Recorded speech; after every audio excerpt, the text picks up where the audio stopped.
Kaixo, kaixo, nire supertxiki maiteak, zer moduz gaude? Superbotereak entrenatzen eta entrenatzen, gero eta superboteretsuagoa bihurtzen, ziur nago baietz. Gaurkoan, ekintza batek nola duen arrakasta ikusiko dugu. Elementu batzuk jarri behar dituzu norabide berean. Hain zuzen ere, 3 zaldi izango balira bezala. Eta arrakasta izateko edozein gauzetan, 3 lanabes hauek batera lan egin behar dute. Badakizu zeintzu diren? Gelditu hor eta jakingo duzu. Aurrera supertxikiak!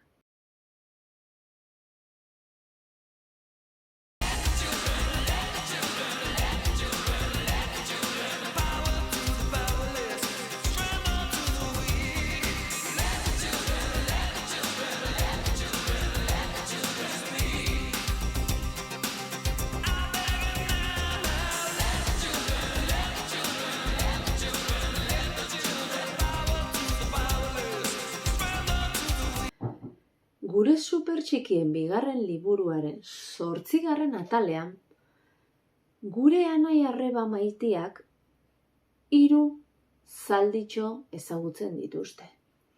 Eta hor ere zalgurdi badago. Beraien nahi dute zalgurdian bueltatxo bat eman 3 zaldiekin. Eta zer egin behar dute? 3 zalditxo horiek, mate, sutsu eta buru izena duten horiek, elkarrekin joatea toki berdinera. Lortuko dutela uste duzue? Hasieran bakoitza bere kabuz doan arren, hortaz konturatzen dira. Ez dutela elkarrekin norabide berean joaterik. Beraz, kostata hori lortzen dute.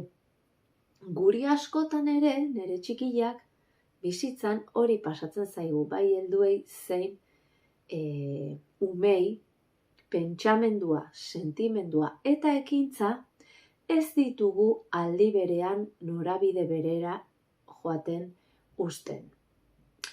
Ez ditugu helburu berdinera bideratzen.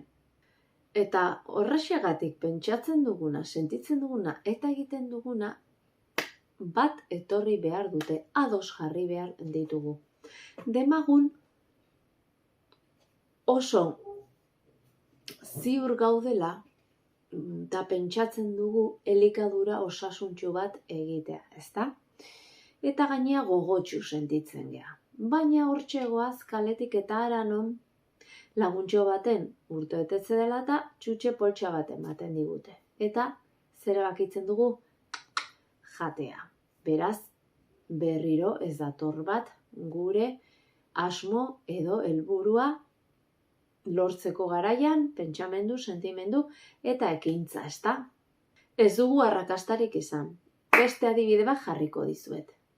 Demagun, laguntxo batek molestatu egiten digula eta ez garela sentitzen ongi bere aldamenean.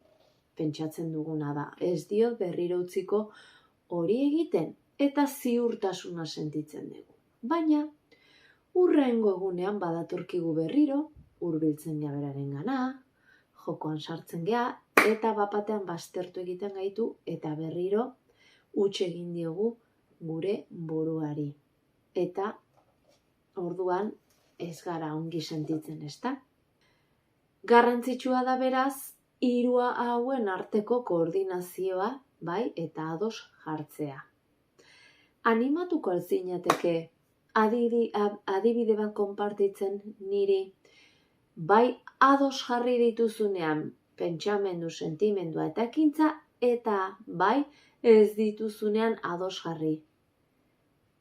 Pila bat postuko nau zuen aportazioak irakurtzea eta denon artean entrenamendu eder bat sortzea. Zer iruditzen zaizu animatuko zate? Noski baietz, aurrera supertxikiak!